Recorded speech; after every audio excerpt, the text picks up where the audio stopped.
Hey, Gator Nation, welcome back to the Respect Our Decision podcast. Guys, as always, I'm your boy Hirsch. With me, CJ the Man McCann, What's up, guys? and the hype man Wes. What's good, Gator Nation? Yes, sir, Gator Nation. Tonight, guys, we're going to go ahead. We're going to give our breakdown of the spring game, what we thought, what we liked, what we didn't like. I know there's already been a dozen of these already out there, but of course, this is our take, and maybe think we saw something that someone else didn't, or maybe you just continue to want to hear good things about how the program the way it's trending. There's lots of positives, some negatives, and some in betweens, and we're going to try to talk about all of that. And we're going to get into a little transfer portal news. Of course, the spring portal is open, and we are already in business, guys. So we're going to talk about all of that here in a second. But as always, guys, make sure you go out there, download us wherever you get your podcasts from. We're available on all platforms.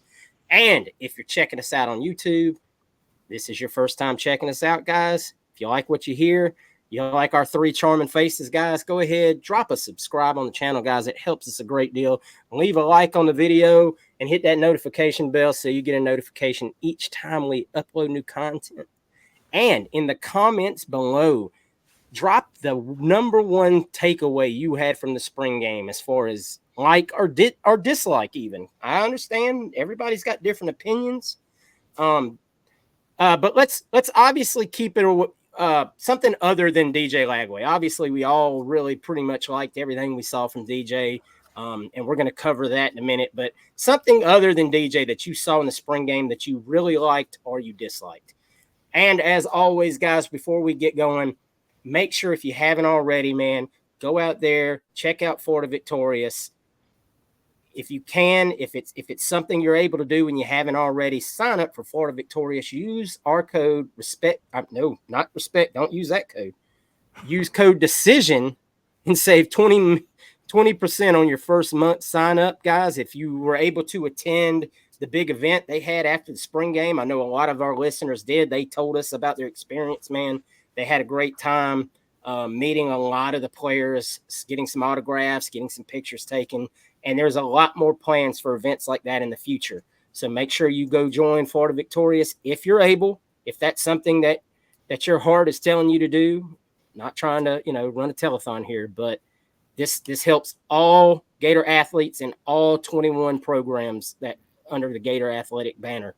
So now is the time, guys. All right, boys, let's jump into it. First, a little bit of recruiting news. As of this afternoon, quarterback Ryan Montgomery committed to the University of Georgia as expected. Obviously, this is a guy we've talked about several times in the last couple of weeks, even on the show, about would the Gators, take Ryan Montgomery? Would they go after Antoine Hill? What's the contingency plan? What should the plan be as far as a use of funds?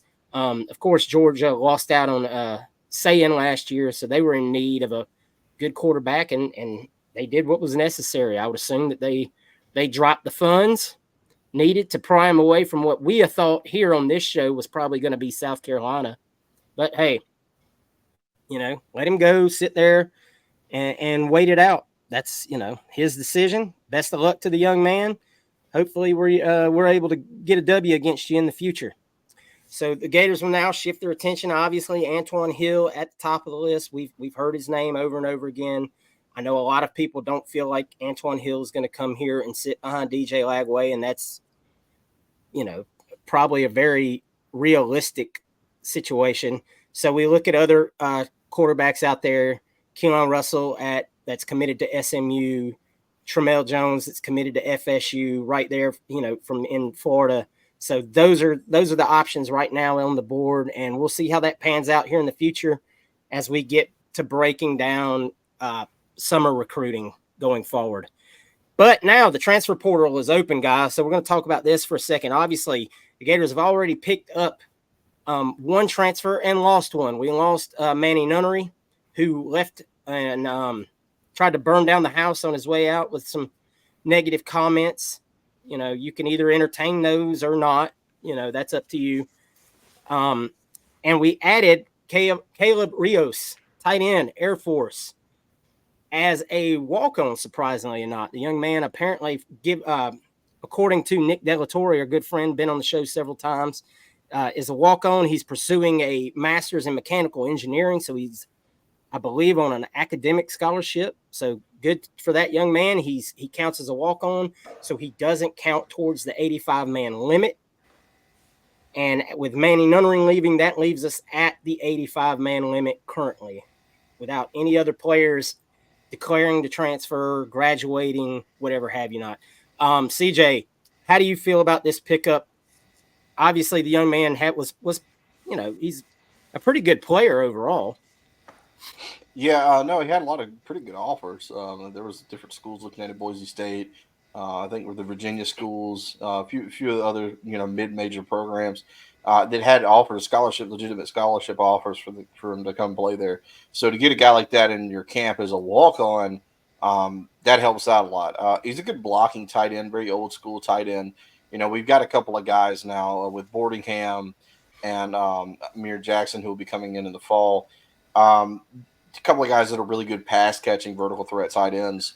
You could use somebody who's a different, kind of style tight end, especially with as much as we like to run the ball.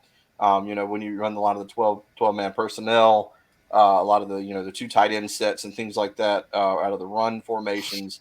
I think that it would help to have a guy who can run block. So yeah, I think it's a good pickup, especially you're not wasting a scholarship. He's the guy that, like I said, was probably worthy of a scholarship. At least he was to a lot of other schools. Your stats aren't going to wow you, but he played at Air Force. So, I mean, their offense isn't exactly light it up, throw it to the tight end, vertical threat, fun gun, whatever you want to call it. It's just not, that's not what they do. They're a service academy. The service academies are very run heavy schools. It's their offense. So you're not going to see anything jump off the page from him aside from his blocking ability, which you can watch a few of the clips that people have posted out there. He guy seems like a solid edge blocker, which is going to help out a lot in things we like to do between the screen game and the run game and the quarterback run game. So, yeah, I think it's a good pickup. I think that you made a smart decision. Yeah, it's not costing you a whole bunch. He can only make you better. He can't hurt anything. So, yeah, I think you're just making an addition here. I don't see any negatives behind taking Caleb Rios. Wes, how do you feel about that? Yeah, I'm echoing everything CJ just said. As far as him coming in, and we know at Napier's core he wants to run the ball.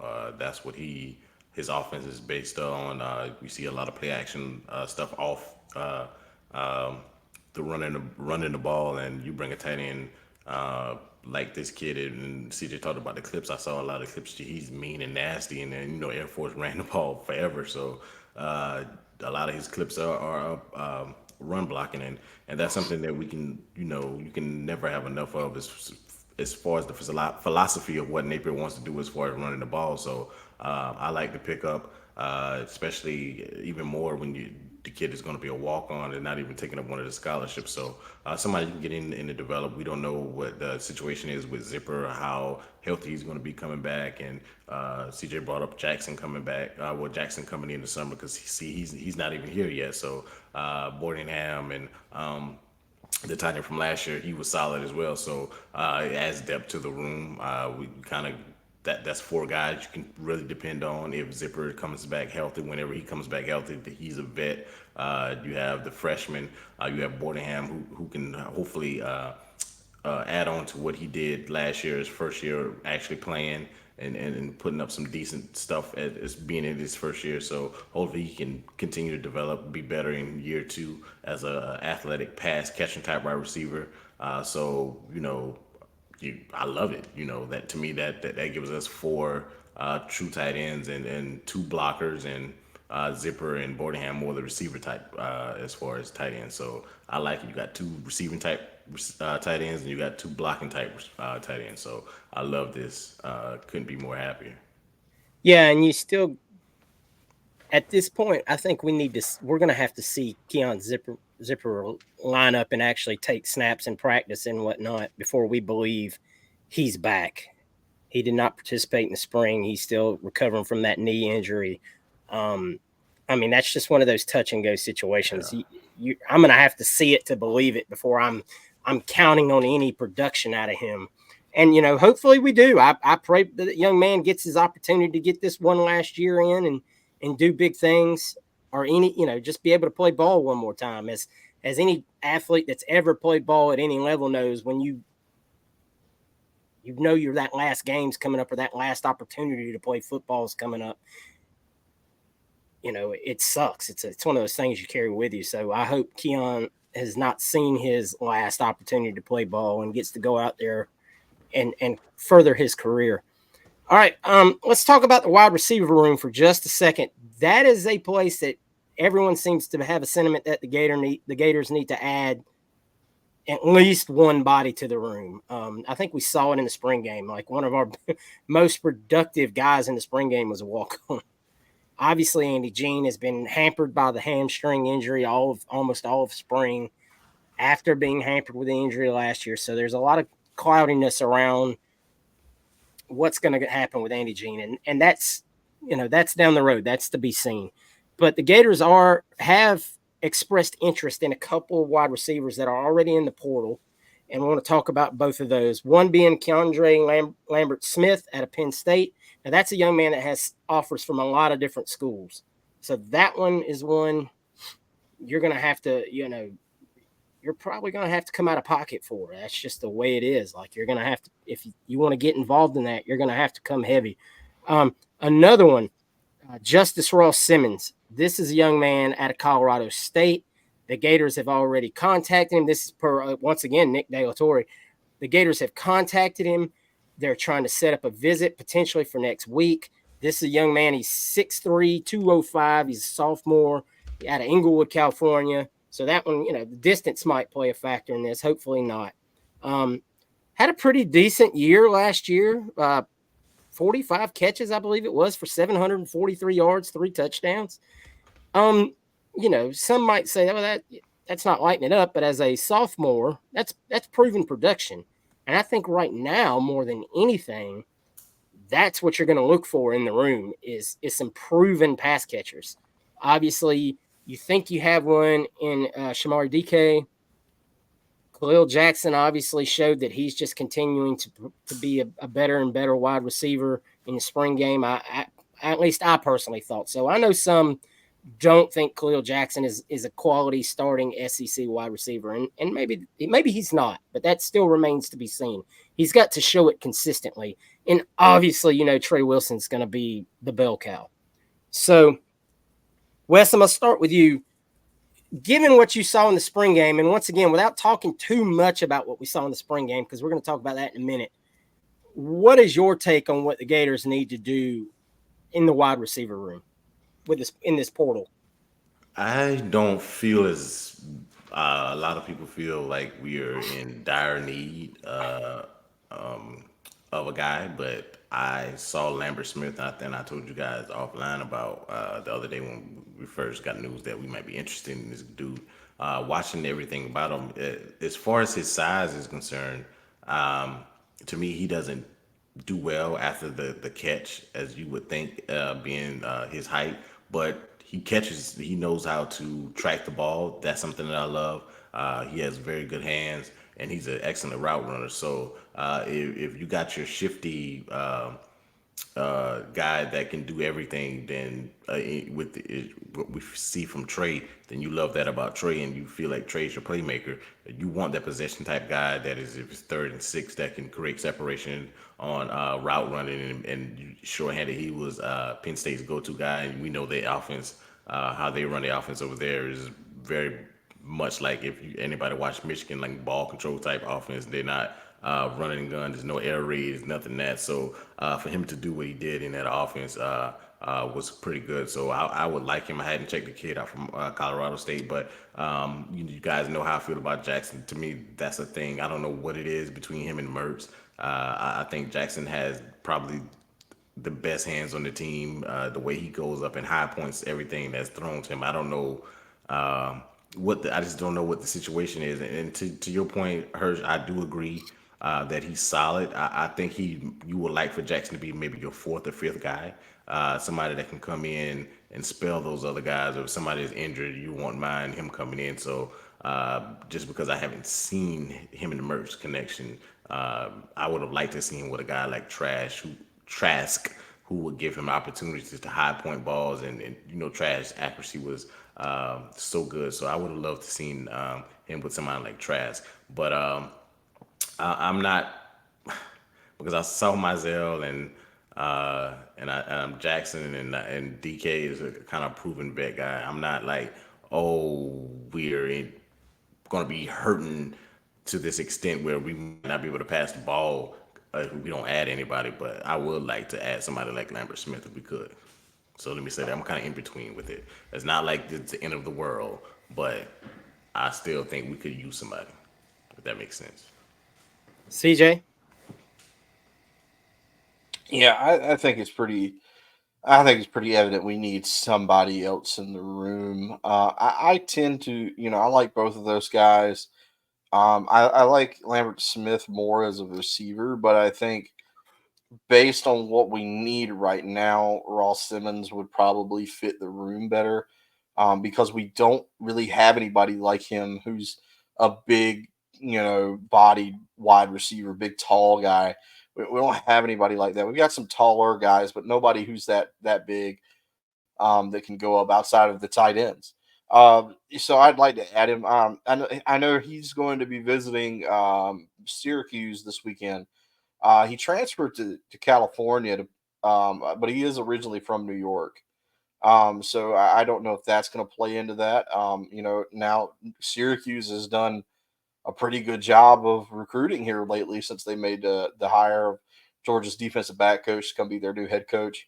He's done a good job recruiting. They've added what's his name from Ohio State. I can't remember the kid's name. The I can't quarterback. remember. I can't remember him either. What are the quarterbacks' name from Ohio State? Who? McCord. I mean, we all McCord. have different opinions on him, Broom. but I mean, His name is yeah, McCord. Yeah. yeah, McCord, Kyle McCord.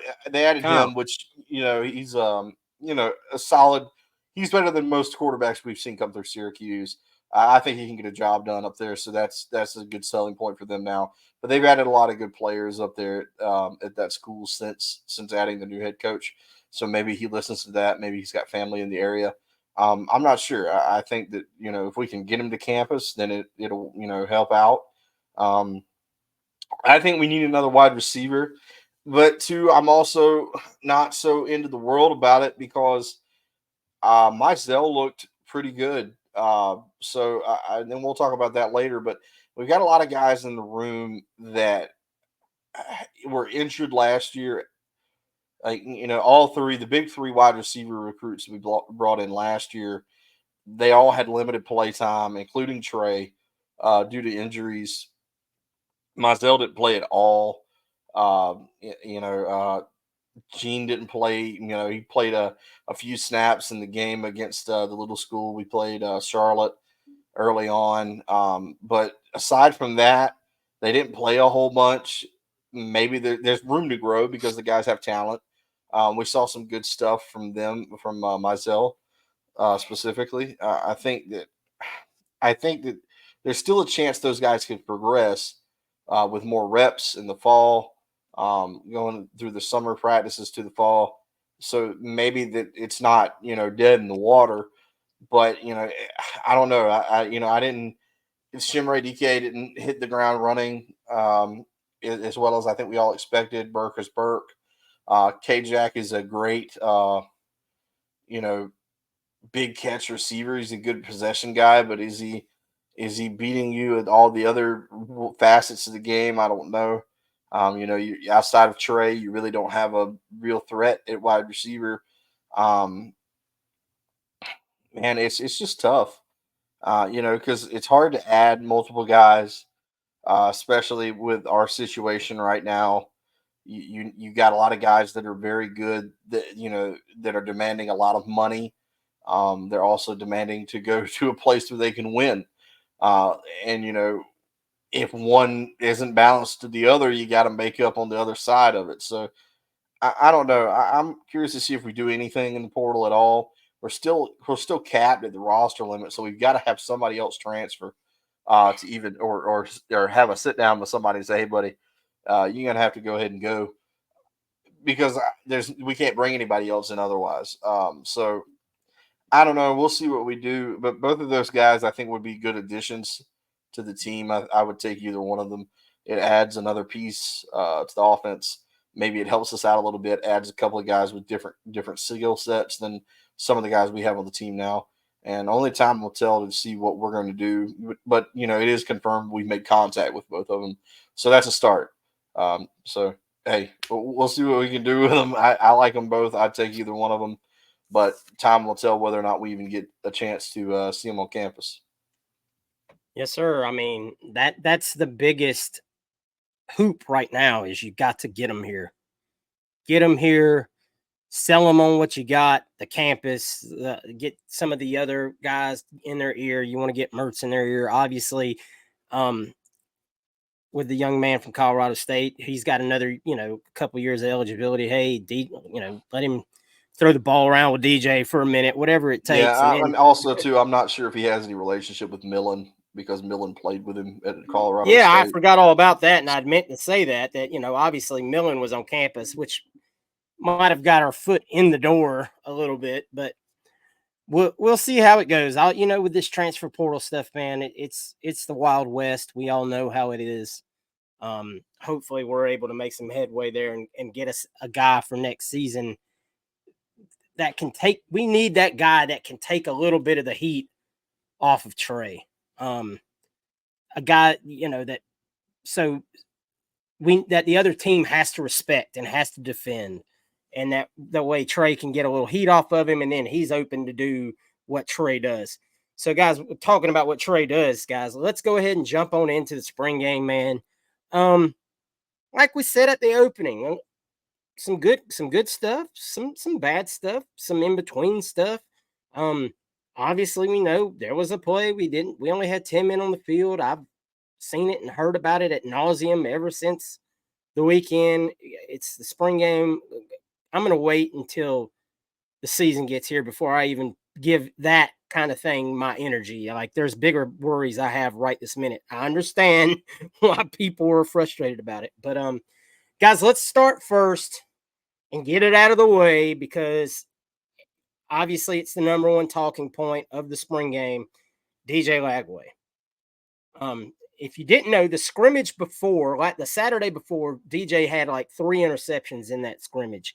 And there was talk that he looked like a freshman playing against SEC teams and he was making freshman mistakes. He looked really good in a glorified scrimmage. Let's call it what it is. There obviously were several opportunities where you would have liked to have been able to see him run, which, they were playing two-hand touch. Sometimes it looked like they were playing one-hand touch in some situations, and that's fine. You want to keep them safe. It doesn't count for anything, but you just, as a fan, you've got that urge to want to see him take off and see what he can do with his legs in addition to some of the throws he made, and he was as advertised. He did throw an interception where he stared down the play a little too long. Okay, that's a thing that's going to happen with a freshman. Had zip on the ball as advertised, strong throwing across his body on a couple of plays. Um, you've definitely got to find a way to get this kid in games. That's the biggest thing is find a way to get this kid in games so other teams have to respect when he comes on the field because he's one of those guys when he comes in, and we had discussed this earlier on a podcast earlier. He's going to be one of those guys when he comes on the field. You can't just say like teams did for Tebow as a freshman. Oh, he's just out here to run the ball because the kid can zip it. There's no doubt about it. So, Wes, I'll start with you on this one. What were your first takes on DJ Lagway, seeing him with your own eyes? You said it. He was as advertised. I told you guys when we were watching the game, he was faster than I thought he was. He was bigger than I thought he was. He looked special. One thing that I know the first touchdown pass to Isaiah that people want to get hyped up over. If that's Georgia, Alabama, any real, because they were playing against the second team, that might have been a pick. I know people want to get excited about it, but the safety on that, he didn't. look off the. It's a freshman thing. We know that DJ right now is supposed to be getting ready for prom. So let's say that first. I know it's like okay, he's a freshman and he's in the spring game, but DJ is supposed to be getting ready for prom. So those things that I'm sure on the tape, Coach Hara and Coach Napier would tell him, hey, you know you want to go here with to Mizell, but you want to make sure you hold off on the safety, look the safety off, and make him be honest.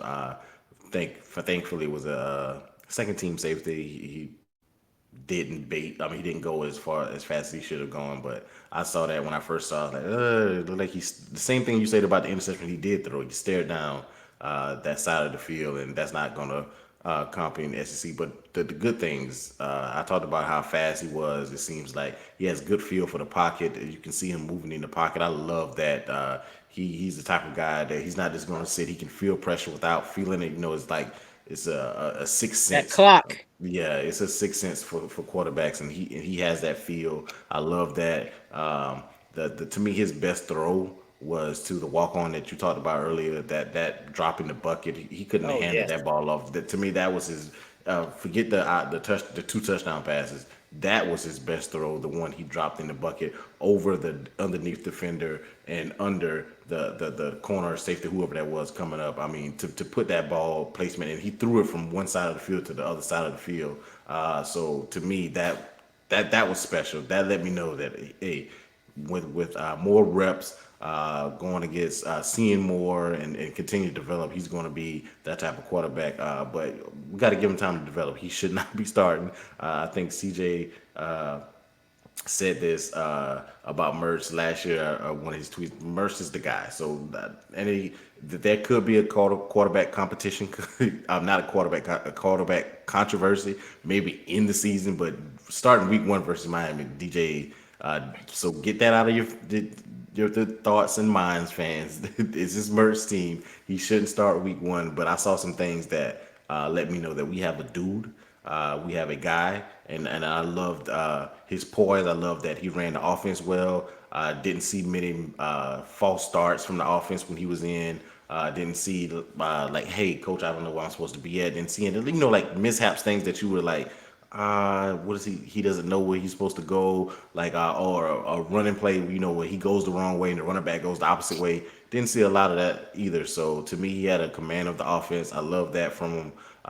But yeah, to me, we got to find a way to, not Mertz, but Billy Napier has to find a way to get 7 or 8 wins to keep his job because I would love to see this kid in the Florida University wearing that number two for the next 3 to 4 years. So I loved what I saw from the kid. He's going to be special.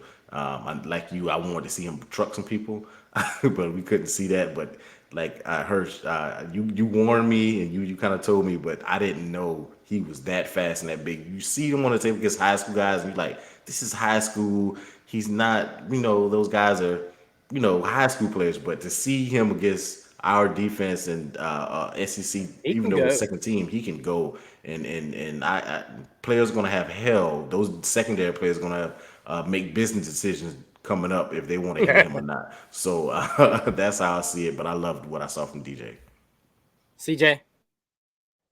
Oh yeah, DJ was he was great. He did a lot of good stuff. He was kind of he was. I think that we can all look at the throws and go wow, but it was the little stuff for me that I really liked about DJ because it showed me that if something was to happen to Graham Mertz, DJ is capable to run the offense, even as a freshman.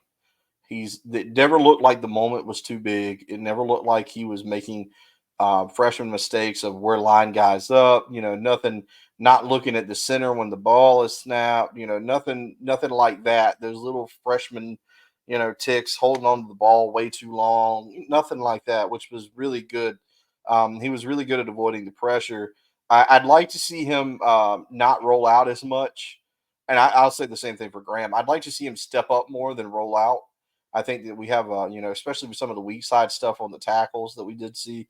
I'd like to see there's some room for those guys to step up a lot of the time in that pocket and make that throw instead of rolling out at the edge. When you get to the SEC play, you got some killers out there on the edge now. You're not going to be able to outleg them. Especially not Graham Mertz.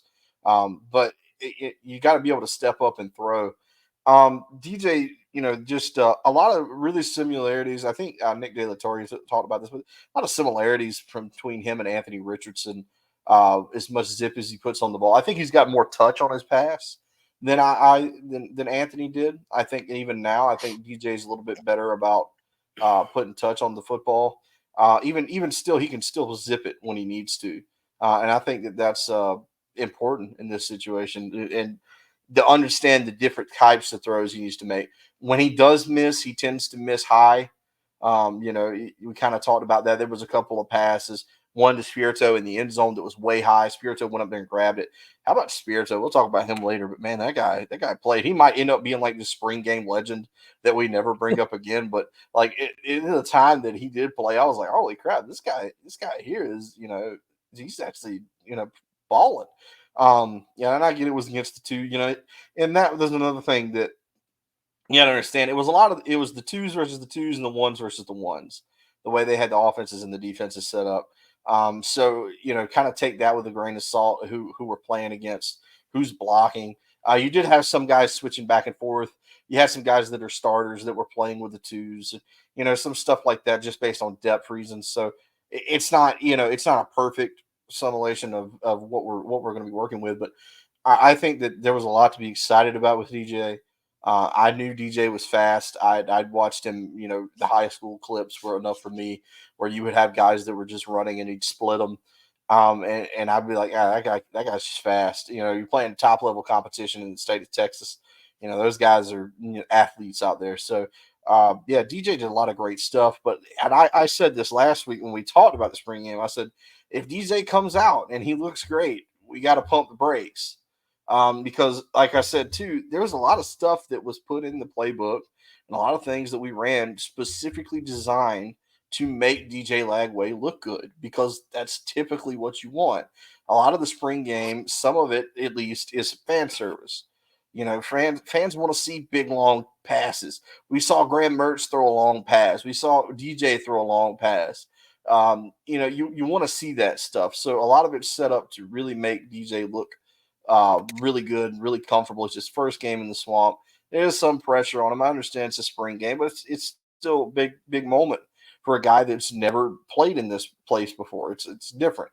So no, I think DJ played great. I have full confidence in him to come in and play significant snaps. Not just hey, we're running up the score on Samford snaps. I'm talking legitimate in game. We need touchdowns because I think he's that good. I think he's got a skill set that Graham Mertz doesn't offer. Not saying he's better. I just think that it's something different. Graham Mertz isn't 6'4", 240 and runs a 4.5 40. That's just not what he does. You have a guy like that, you need to use it. So I'm curious to see what they do with it. But again, I still maintain this is Graham Mertz's team. Graham played pretty well in the spring game for me, especially the long pass. So I'm excited for DJ, but I also can recognize I wanna keep him in the slow cooker. I want to make sure he stays healthy. I don't want to shake him early. I want him to learn. He's got a good quarterback to sit behind and learn. And I think that Billy Napier is a good quarterback teacher that we've seen. You saw Graham Mertz come a long way. NFL scouts talked about how much further that Anthony Richardson had come in his time as far as just learning and commanding an offense and doing different things. So I think that that's going to benefit DJ Lagway in the future. So I think that we got to see a little taste. I know we all want the whole meal at this point, but we're gonna have to wait. Just hold on, let DJ learn. We got a great quarterback on our hands. We just got to hopefully we keep this thing together and keep him here. One thing I do want to ask both of you for you go away CJ and you two Hirsch. The throwing motion that was I think we talked about. I brought that up to you guys. Do you have any concern with that? How you I guys think feel his about the re- throwing I motion? think his release is so fast it doesn't matter. What I saw this Saturday, it didn't look like it mattered at all. Now, when the pressure is actually on you and it counts and everything like that, and like you said, you're playing against first teamers, faster defenders, then you'll get more of a read on it. But I didn't even notice the throwing motion being any kind of a hindrance whatsoever Saturday. But once again, you're not playing in a simulation that possibly shows if that's a problem or not. My takes were just, yeah, the kids got the goods as advertised. Like CJ said, like Wes said, let's give him some time. I think you'll see him week one without a shadow of a doubt. I don't know what the situation is going to be. I don't think he's going to get used in a full series, kind of like what we saw, going back to classic rotations, like when Richardson, I think he's going to be one of those guys that comes in on a second and short, a third and two, something of that nature. Obviously, late in the game, if you're up versus the Samfords of the world and whatnot. But say you're playing Miami, it's a second and two, first, second quarter. You bring him in, you run that read option kind of play with him. Even They goal have, line packages. yeah, all of that. But I'm just saying, you can run it from anywhere on the field. Well, he lines up. Well, is he doing read option with Montrell or one of these other backs that we're going to talk about that looked really good in space? You got Trey out there with him at the same time in the motion. He could a swing pass, throw a slant. He's so many things that I think he could do that a defense is like, oh, we went from Graham Mertz being out here. We know what Graham brings to the table. He's going to sit in the pocket and pass the ball. To this guy where it's like everything is in play. Whatever trick they have, hopefully not a double reverse pass. I want to see that one shelved for the rest of forever at the University of Florida. But there's just so many options, especially while you have a Trey Wilson, because he brings so much of an X factor that even before you add DJ to the mix and the different things they do with him. But anyway, moving on from DJ. Obviously, we all love what we saw from DJ. We got to get through this season to get to DJ. So, CJ, I'm gonna start with you. Give me some things that really stood out that you liked, and some things that maybe you didn't like. I really liked the secondary play. Secondary play was much improved over what I had seen. Guys were getting after the ball. Jakeem Jackson, did a lot of good stuff. Even the linebackers playing pass coverage was much better. We got a couple of interceptions in there. Sharif Denson made a play. Jason Marshall looked better. They tackled better. Was a lot of it. I think that's another thing too. We contained the edges a lot better than we had. I think that it just all around I think tackling looked improved. And I know it's a spring game, but tackling just it looked like the form was better. Guys weren't diving at feet. It was more of a wrap up, make a tackle, make a play. We'll see how far that gets when you're in the real thick of it. But it looked better. The linebacker play, like I said, Pup Howard stood out. He did some good stuff. The real interior of the defense, I think, played pretty good as far as the D line. Cam Jackson, Lions, those guys got through there a few times and blew up some plays. I think that was the bulk of it though. That defense, I enjoyed the spring game a lot. Last year we had a spring game that was just ugly, just ugly. Just nobody wanted to watch it. You could try to use your best, and we tried to paint it in a certain light that's like, oh, it's not that bad. But we got to the season and it was that bad. But there was a lot of stuff this year that just didn't feel like that anymore. It didn't feel like we had a bunch of guys that didn't know what they were doing. I think we showed that. I think that we saw the emergence of some young players, specifically the running backs. Those guys really stepped up and put themselves on the scene. With Jaden Baugh being a guy that I think that we all were kind of like ho hum about when you got him. At the end of the season, it was just kind of like, okay, well, we got to fix it. We got to get it back. We'll get another back. Then we get to camp, and you get the whispers of this guy doesn't look like this doesn't look like just a freshman back, not especially not a 3-star freshman back. This guy's bigger and he's stronger and he's making guys miss. And we were kind of like, okay, that's pretty neat.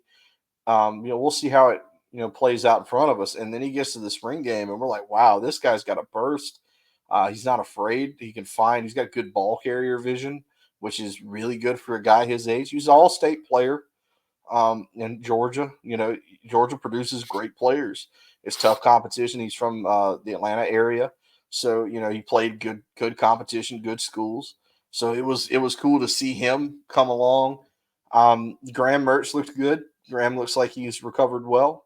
The clavicle injury didn't hinder him too much. We saw a deep pass to Trey Wilson, which was beautiful, right in the bucket, just a pretty long ball. And I understand he wasn't into coverage or anything because Trey had beat both of the guys there, but just a great pass. We saw him force one to DK that was intercepted, and I could kind of live with it because I think Graham talked about taking the check down too much, and this year needs to be a little more aggressive. I think we could all, take a few more big plays. If we could trade a couple more interceptions for some bigger plays because of it. So that was nice to see. The only negative I saw really was I was worried about the tackle play was kind of ho hum. It wasn't terrible. It wasn't like guys didn't know where they were going, didn't know what they were doing, but they were kind of getting beat. But you still got guys like Barber who's not 100%. And then you've got Crenshaw Dixon who's learning the offense still. Just got here, so give him a minute. But interior wise, I think they played okay. You saw a couple of times guys get beat in the middle, but it is what it is. I think that too. I think our D line looked improved. I think that the edge play was really good. I think those guys, especially LJ McCray showing up and as a guy who's ready to go now. I think there was a lot of good stuff that you could point at in this spring game that we couldn't be excited about last year. Just the emergence of guys that we didn't expect. Nothing on the spring game that I watched really made me go, "Oh wow, oh that's not good."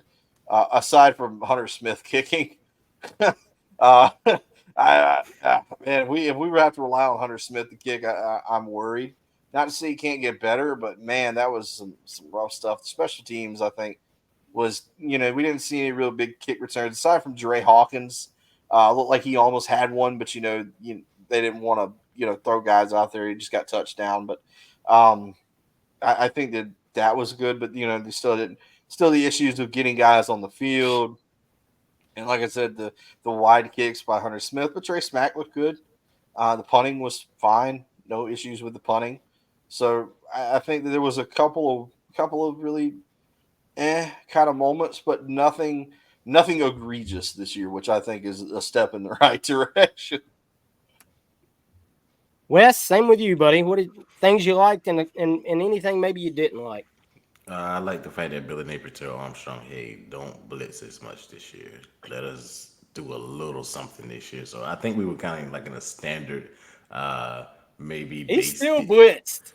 not There like was not, still some blitzing. it wasn't like last No, it year. wasn't like last year. So the offensive line, I will have to go back and rewatch. I don't want to give my take on that yet. I didn't see. I was watching everything else, and it's hard to give a take on what I saw from the offensive line. But for the majority of it, Mertz and DJ had some good pockets to throw from. So I'll give the offensive line that. And the running backs had, CJ alluded to how they looked. I know one of the things that we came into spring or when our biggest loss was Trevor Etienne. And we were wondering, hey, is Treon going to be able to step up? Is Caden Daniels going to be a guy, like CJ said, who's this ball guy that came in? So to see ball, and I know he looked it wasn't even the vision CJ talked about as a true running back. It was yards after contact for me. He was getting hit at the line or behind the line sometimes and still making something out of nothing. And you can't teach that. That's just special. That I mean, he looks built. He looks the part. He's going to be fighting for some carries on the years. Treon did look solid. He's going up against the first team defense, so he had some. lean yards that I love. Like, okay, he gets hit here, but he's still dragging for a couple yards. So I liked him. But the guy that nobody talked about, I know people love the ball because he's the freshman and people want to see what Dames looked like. But I told you guys, Jackson got hurt last year. He looked good as well. So I don't think as much as I love Trevor and I harped on it as much as with him being our second best playmaker on offense behind Trey, I'm fine. Like Hershey J fans, Gator fans, like I'm good with the running back. One thing this staff can do is they can recruit the running back position, and we look like we are straight there. So we talked about the tight end from Air Force coming in, and we want to run two tight end personnel and pound people and do some play action stuff. Maybe that's our offense. Maybe we can't because of the lack of receivers that we talked about. Maybe because we can't throw the ball down the field. If the offense line can step up and do what they did in the spring game, of course it's a spring game, but if we can pound, uh, pause. But if we can run the ball like that, I'm happy with being a run based offense. If our defense can hold teams and do the things, because we know Graham is a game manager type of quarterback. Nothing wrong with that. He's not going to turn the ball over. So if we're not going to turn the ball over and we're able to run, and we talked about it in the last segment about DJ coming in and getting those third and fours, running the read options and play ball control and let Trace Matt kick other than Hunter Smith. I think if something happens to Trey, to CJ's point, we need to go for it on 4th and 8. We need to go for it on 4th and 5. No field goals. We need to be going for it. But I'm not CJ. Hurst talked about it. I'm not too worried about the spring game special teams in this sense. You have a lot of players because running in and out. It's not like a typical game. It's not like the same 11 coming out. You have different guys coming out for different things. So I was okay with that. Pup Howard. I love what I saw from him in defense. My boy Sharif Denson. I love Jaden Hill what he did in the slot, but I talked about his tackling. But Sharif was a dude. He looked like he was. We saw it last year, and we talked about it last year. Like, hey, he may be, in the future he may be a guy, and we hadn't really had a guy since Chauncey. And Jaden Hill played well last year. I thought he missed a lot of tackles. That could have been a knee thing. Him coming off that knee injury. But Denson looks like a guy that can do it all. Like if you want to blitz him from the slot, he can do that because he can tackle very well and he can cover well. So I loved what I saw from Denson. Asa Turner, he seemed like he was everywhere in the secondary. No, Kestel didn't play. He's still kind of injured, but Devin Moore got through the game healthy. Love that. Talked about Hirsch knows my saying. The best ability is availability. And so to see Devin Moore go out there, we talked about Jason Marshall. The D line is as advertised. A lot of tackles for loss. I love that. Even though because I think we were kind of like a base defense, even though we kind of blitzed some. The D line did have a lot of tackles for loss, even though the running backs did get some yards down the field on a certain carries. So to see the tackles from loss without blitzing too much, without our true linebacker Shamar James in there, I love that from the D line. So I was happy with what I saw. Nothing I can add to that. I mean, the offensive line to me was okay. It wasn't like a travesty where we're like, man, Mertz can't get a throw off, DJ can't get a throw off. They were okay. So overall, it was a good spring game. Good to see the kids on the field to give us something to talk about tonight. So that's all I have, man. I kind of like where we at, and with the depth, even the too deep. A lot of times we look at too deep and like, if somebody gets hurt, can somebody come in? D line, we think we straight there. Pup showed that he can play linebacker. The secondary was solid, and I guess receiver maybe the thing that you guys talked about earlier. Who's going to step up? Good to see Mizell step up and make a play. I'm just happy. Y'all know I'm the optimist on the podcast, and I'm the hype man. So I see us contending this year, 7 wins, 8 wins, something like that. The forever optimist. Yeah. Yeah, y'all both mentioned it, but I'm gonna go heavy on it. The secondary to me was my number one takeaway as far as positives go. Um, Wes mentioned Ace Turner. I think that's going to be a tremendous addition from the leadership aspect, and just having a safety that can make consistent tackles. I mean, the guy looks every bit as advertised as what he was supposed to be coming in. Fantastic. Sharif Denson, I think we finally have a guy that's a true star that's going to, a nickel slash star for those that don't know the terminology, that's going to hold that position down and play it week to week. Jakeem Jackson is showing me what I thought he was going to be this season and going forward. As I've talked about, leading up to this, he's going to put on some weight. He's going to be a cover guy. Jason Marshall, all indications are he's really making this a business season, and it's showing. And Devin Moore played, and you didn't even hear his name because that's what Devin Moore does when he's healthy. He locks his side up, and you don't worry about Devin Moore. So hope he stays that way. Linebacker room, obviously a little limited. You didn't have Miles out there, and Childs hasn't got here yet. Pup looked great. Nunnery did some things, but now he's gone, so not much use talking about that. Wingo's not playing yet, but he's going to play. Whether you like Derek Wingo or not, he's going to be part of that. Obviously, Shamar wasn't there either. So, I mean, you're missing some key pieces there. So that's kind of a soft grade. Defensive line, I thought, as a whole, looked really good. Cam Jackson, you can notice a slim down on Cam Jackson. He looked like he's ready to go. CJ mentioned LJ McCray. That young man, we talked about DJ and what DJ brought to the table, but LJ McCray is a future star that might make more of the impact this season. He ran a lot with the first team. LJ McCray is going to be a force. Cersei looked great. George Gums, that's a guy that a lot of people were like, why did we take this guy? Now, spring game, you can't read a lot into it. 6 tackles and 1.5 sacks, and obviously the sacks are a little bit soft, because of the 2-hand touch rule. But the guy was getting in the backfield and doing what he's supposed to do. So credit to him for doing his job. I thought they were setting the edge quite well. Guys were where they were supposed to be. CJ mentioned it. The tackling as a whole just looked a lot better. Oh, and going back to the secondary, another guy that we haven't mentioned that to me looked good now that he's finally healthy and playing, Aaron Gates. Aaron Gates was out there and looked like he's going to be a contributor as well. So it's good to have that young man finally healthy, and a lot of people were very hyped about Aaron Gates coming in. So great to see him show up. Offensively, obviously, the running backs were just fantastic as a whole. Obviously, Montreal didn't play much in a couple of times, and then he was gone, which he needed to be. There was no sense. Montreal Johnson has nothing to prove in a spring game.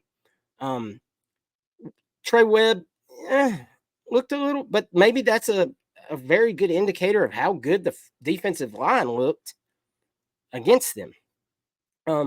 Baugh is a superstar in the making. I made a joke tweet that it was obvious to see why we were so easy to let Trevor Etienne walk away with such a outstanding young back on the roster. Even Jacoby Jackson, we've talked about him a couple of times, but he's kind of the forgotten man in all of this. I mean, that running back room is ridiculously stacked. The wide receiver room is just an anomaly, man. I mean, you just don't know. You know what you have in Trey. Mizell is coming along, and he's got the goods. He's got to lose the alligator arms in certain situations. Khalil Jackson, obviously a great possession wide receiver. DK, not like CJ said, didn't really, where was he? He got a few touches, but not what you would have thought. You would have figured that connection would have come up quick, but it was almost like they wanted to put it out there and say, look, we're going to show you everything Trey Wilson has, and get the fan base stoked. Something CJ talked about a minute ago about giving the fan service. Concern for me is the tight end room. Now, Arliss Boardingham came out the day after and said surgery was a success. He tweeted that out. Don't know what the surgery was about. So that obviously is a concern because we're already talking about Zipperer being out. I think the world of Hayden Hansen, but the tight ends were missing completely pretty much in the spring game. And at some point, the tight ends have to be a factor.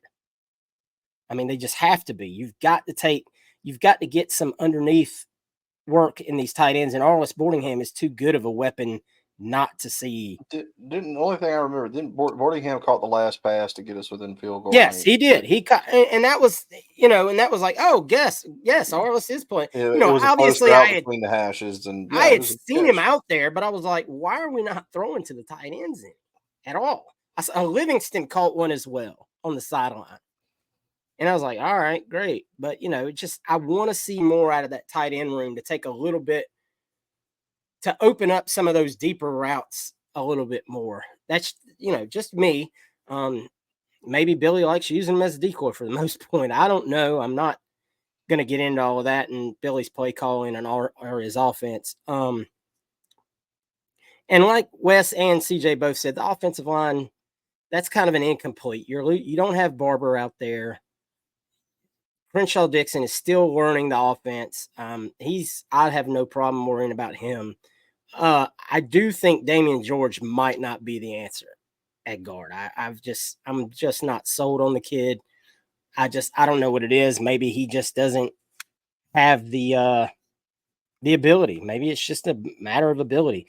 I know that I didn't mention this when we were talking about transfer portal, but it does appear that the Gators are also looking possibly to take an interior offensive lineman. And maybe after watching this spring, that's something that's come up and said, all right, we need to go shopping because we don't have everything we need yet. Like what I saw from Najee Harris, I think Slaughter's going to be fine. I'm a little worried about that guard spot right there on the right side. And as CJ and Wes said, please God, don't let Trey Smack get hurt at any point in this season.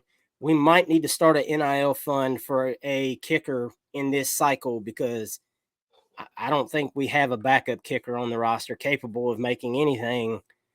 That's a scary situation.